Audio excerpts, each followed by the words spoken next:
الحمد لله رب العالمين، ولا حول ولا قوة إلا بالله العلي العظيم، وأشهد أن لا إله إلا الله وحده لا شريك له، وأشهد أن محمدا عبده ورسوله المبعوث رحمة للعالمين، وعلى آله وصحابته أجمعين، وعلى من تبعهم بإحسان إلى يوم الدين.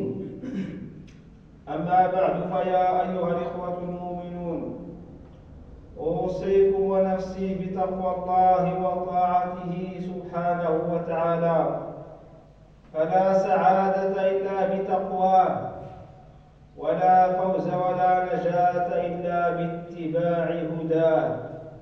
قال سبحانه وتعالى: من عمل صالحا من ذكر أو أنثى وهو مؤمن فلنحيينه حياة طيبة ولنجزينهم أجرهم بأحسن ما كانوا يعملون. أيها الإخوة المؤمنون، ذكر المفسرون رحمهم الله في معنى هذه الآية الكريمة وفي معنى الحياة الطيبة أقوالا عدة، ولكن ابن القيم رحمه الله وجه الأنظار إلى معنى أعمق، فقال: والصواب أنها حياة القلب ونعيمه وبهجته وسروره بالإيمان بالله سبحانه وتعالى ومعرفة الله ومحبته والإنابة إليه والتوكل عليه، فإنه لا حياة أطيب من حياة صاحبها ولا نعيم فوق نعيمه إلا نعيم الجنة. وإذا كانت حياة القلب حياة طيبة تابعته الجوارح فإنه ملكها. أيها المسلمون، لا يعرف مفقود وتواطأ الناس على البحث عنه مثل السعادة والطمأنينة وراحة البال وراحة النفس. والحديث عن السعادة سيظل باقيا ما دام في الدنيا بشر، فكل يبحث عنها من المثقف المتعلم إلى العاصي، إلى العامل البسيط، إلى السلطان في قصره المشيد والفقير في كوخه المتهالك.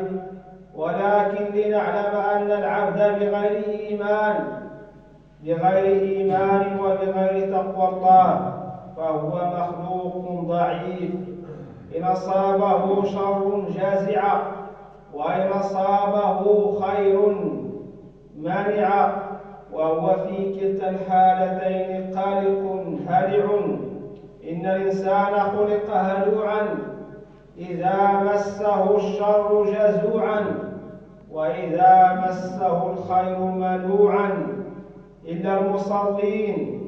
عباد الله، إن فقدان السعادة من قلب العبد يعني بداهة حلول القلق والاضطراب والاكتئاب، فتجتمع عليه الهموم والغموم والأرق والسهر. دخل رسول الله صلى الله عليه وسلم المسجد ذات يوم فإذا هو بأبي أمامة رضي الله عنه، فقال: يا أبا أمامة، ما لي أراك جالسا في المسجد في غير وقت الصلاة؟ قال: يا رسول الله، هموم لزمتني وديون أرهقتني. فقال صلى الله عليه وسلم: أفلا أعلمك كلاما إذا قلته أذهب الله همك وقضى عنك دينك؟ قال: بلى يا رسول الله. قال: قل إذا أصبحت وإذا أمسيت: اللهم إني أعوذ بك من الهم والحزن، وأعوذ بك من العجز والكسل، وأعوذ بك من الجبن والبخل، وأعوذ بك من غلبة الدين وقهر الرجال. وقال أبو أمامة: فقلت فعلت ذلك فأذهب الله همي وقضى عني ديني. فالسعادة الحقيقية الحقة عباد الله ليست وفرة المال ولا سطوة الجاه ولا كثرة الولد. السعادة لا تتمثل في بناء الدور وتشييد القصور وامتلاك الكثير من الدنيا. السعادة أمر لا يقاس بالكم ولا يشترى بالمال، ولا يملك بشر أن يعطيها كما أنه لا يملك أحد أن ينتزعها ممن أوتيها. الذين آمنوا وتطمئن قلوبهم بذكر الله، ألا بذكر الله تطمئن القلوب. الذين آمنوا وعملوا الصالحات طوبى لهم وحسن مآب.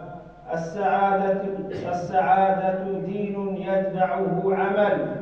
السعادة هي الرضا بالله والقناعة بما قسم الله سبحانه وتعالى، واستمداد العون من الله وحده سبحانه. من ذاق طعم الإيمان ذاق طعم السعادة. قال صلى الله عليه وسلم: ذاق طعم الإيمان من رضي بالله ربا وبالإسلام دينا وبمحمد رسولا. لقد صدق صلى الله عليه وسلم حيث يقول: من سعادة ابن آدم رضاه بما قضى الله، ومن شقاوة ابن آدم سخطه بما قضى الله سبحانه وتعالى. فيا من يروم الحياة الطيبة والحياة السعيدة والنفس المطمئنة، دونك قول الله سبحانه وتعالى: من عمل صالحا من ذكر أو أنثى وهو مؤمن فلنحيينه حياة طيبة ولنجزينهم أجرهم بأحسن ما كانوا يعملون. لقد اشترط الله سبحانه وتعالى الإيمان به حتى ينفع العمل الصالح الذي يثمر طيب العيش وقرة العين وهناء النفس وراحة البال. نعم، إنه مؤمن بأن الله خالق كل شيء ورب كل شيء، مدبر الأمر، الخافض الرافع، الضار النافع، الذي بيده ملكوت كل شيء وهو على كل شيء قدير. فإذا علم العبد ذلك حينئذ تطمئن نفسه ويقوى قلبه، لأنه يعلم أنه يأوي إلى ركن شديد، فيتحقق له الأمن والأمان وطمأنينة النفس وراحة البال والنفس. إخوة الإسلام، من أسباب سعادة والحياة الطيبة تقوى الله سبحانه وتعالى بأداء الفرائض واجتناب المعاصي. فإذا كنت في ضيق وشدة فاتق الله سبحانه وتعالى في أمرك وتفكر في حالك.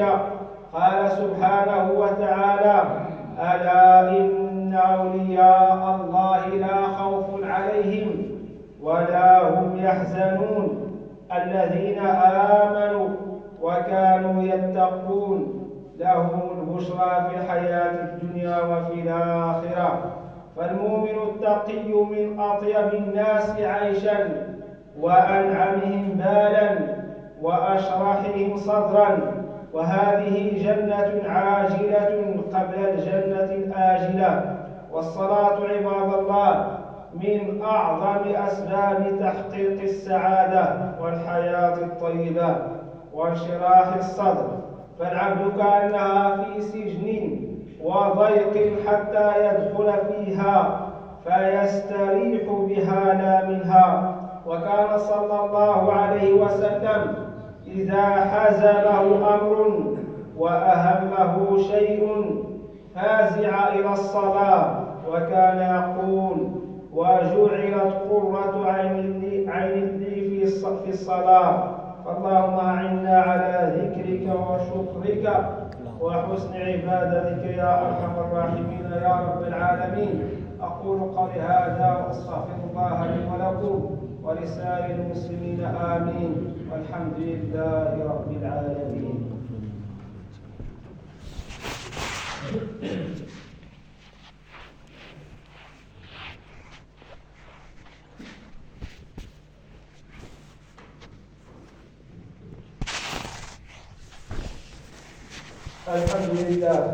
الحمد لله رب العالمين، والصلاة والسلام على من لا نبي بعده وعلى آله وصحابته أجمعين وعلى من تبعهم بإحسان إلى يوم الدين.